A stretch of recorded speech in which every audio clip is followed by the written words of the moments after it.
¿Qué tal? Hoy nos vamos a sumergir en la increíblemente dramática vida de Samuel Rutherford, una de esas historias donde la fe, el poder y los principios chocan de una manera espectacular. Piensen en esto por un momento. Estamos en Edimburgo, año 1661, y por orden del Estado, el verdugo está quemando públicamente un libro. No cualquier libro, sino la obra más importante de un teólogo muy respetado, Lex Rex. La idea no era solo quemar papel, sino aniquilar por completo una idea. Y aquí es donde surge la gran pregunta de nuestro análisis. ¿Cómo es que un hombre, conocido por ser un pastor devoto y querido, termina siendo catalogado como un traidor, un enemigo de la corona? Bueno, vamos a desentrañar esta historia. Para entender todo este lío, hay que empezar por el principio, por el hombre mismo. Nuestra historia arranca en una pequeña parroquia llamada Anwyth, que fue donde Rutherford se forjó su reputación. Su disciplina era, de verdad, legendaria. Se levantaba a las 3 de la mañana todos los días para orar y estudiar, y el resto del día se lo dedicaba por completo a su gente, visitando enfermos, enseñando a las familias. Para él no era un trabajo, era su vida. Y claro, su fama empezó a crecer, tanto que llegaba gente de todas partes solo para escucharlo. Y para que se hagan una idea de su compromiso, escuchen esto. Son sus propias palabras. Esta frase nos muestra la conexión tan profunda que tenía con su congregación. O sea, para él, el bienestar espiritual de su gente era tan vital como el suyo. Y esta devoción mutua es lo que va a hacer que su separación, más adelante, sea tan dolorosa. Pero claro, esta etapa de paz no iba a durar para siempre. La vida de Rutherford estaba a punto de ser sacudida, y no solo por la política, sino también por tragedias muy personales.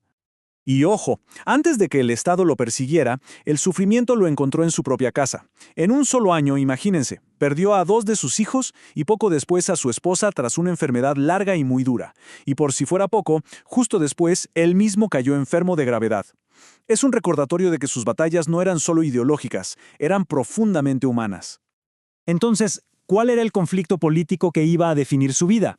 Pues esta tabla lo resume todo. Por un lado estaba el presbiterianismo, que era lo que él defendía. La iglesia se gobierna a sí misma, desde abajo, con representantes elegidos. Y por otro lado, el episcopado, el sistema que imponía el rey Carlos I, donde el poder venía desde arriba, desde el rey, a través de obispos que le eran leales. Para Rutherford, esto no era solo política, era la libertad espiritual de la iglesia lo que estaba en juego.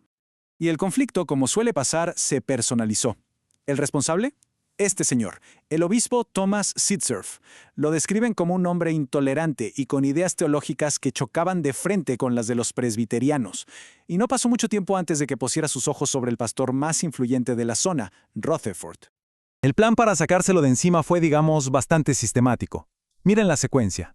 Primero, se crea un tribunal especial para imponer la voluntad del rey en asuntos de religión. Luego, acusan a Rutherford de inconformidad, que básicamente significaba no seguir la línea oficial. Y finalmente, en un juicio que ya estaba decidido de antemano, lo sentenciaron. El objetivo era clarísimo, silenciarlo y alejarlo de la gente que tanto lo quería. Y así llegamos a lo que se suponía que sería su caída definitiva, el exilio. Lo mandaron a Aberdeen, una ciudad que era conocida por ser precisamente un bastión de sus oponentes ideológicos. Pero es justo aquí donde vemos de qué estaba hecho Rutherford. En lugar de desesperarse, expresó una alegría casi desafiante. No veía su exilio como un castigo, sino como una misión más de su Rey Celestial. Para él, incluso encerrado, seguía siendo un hombre libre en su fe. Y aquí viene la gran ironía de la historia. El plan para silenciarlo fracasó, pero de forma espectacular. Justo en el corazón del territorio enemigo, Rutherford empezó a organizar reuniones religiosas privadas, y su inteligencia, su convicción, se ganaron el respeto de la gente de Aberdeen. En vez de contener su mensaje, lo que lograron fue que se esparciera todavía más, para desesperación de los que lo habían enviado allí. Mientras Rutherford, sin quererlo, ganaba terreno en Aberdeen, el resto de Escocia estaba que ardía. El intento del rey por doblegar a la iglesia estaba generando una resistencia masiva. La oposición a las políticas del rey creció hasta convertirse en un verdadero movimiento nacional. Y en ese clima de cambio, Rutherford simplemente se fue, dejó su exilio y volvió a lo suyo. Ya no era un fugitivo, sino parte de una ola de cambio imparable. Todo esto llegó a su clímax en la Asamblea de Glasgow de 1638. Y el resultado fue una victoria total para la causa de Rutherford. El sistema de obispos fue desmantelado por completo y la estructura presbiteriana de la Iglesia fue restaurada. Fue la reivindicación de todo aquello por lo que había luchado y sufrido. Después de esta victoria, la influencia de Rutherford no hizo más que crecer. Y esto lo llevó a escribir la que sería su obra más importante y, sin duda, la más controversial de todas. Su reputación era tal que lo enviaron a Londres como delegado en la Asamblea de Westminster, una reunión importantísima que iba a definir documentos clave de la fe presbiteriana. Ahora, su voz ya no solo se escuchaba en Escocia, sino en un escenario internacional. Y fue en esta época que publicó Lex Rex. El título es genial porque lo resume todo. En una era donde el lema era Rex Lex, o sea, el rey es la ley, Rutherford le da la vuelta y dice, no señor, la ley es el rey. Argumentaba que todos, incluido el rey, estaban sometidos a la ley. Esto ya no era una simple discusión teológica, era una de las defensas más claras de lo que hoy llamamos monarquía constitucional, una idea que, con el tiempo, cambiaría el mundo. Rutherford parecía haber llegado a la cima de su influencia. Había ganado. Pero bueno, la historia tenía otros planes.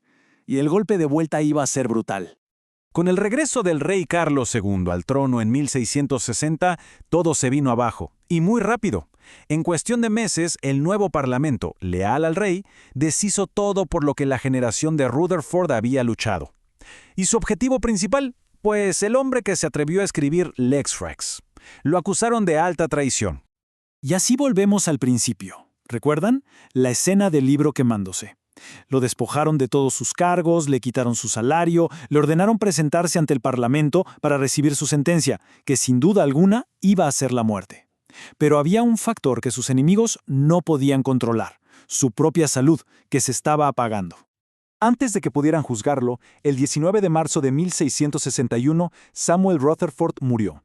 En sus últimos momentos, se libró del juicio de un rey terrenal para enfrentarse, como él creía, al de su Dios. Le robó a sus enemigos el espectáculo de su ejecución. Lo que nos deja con esta última pregunta.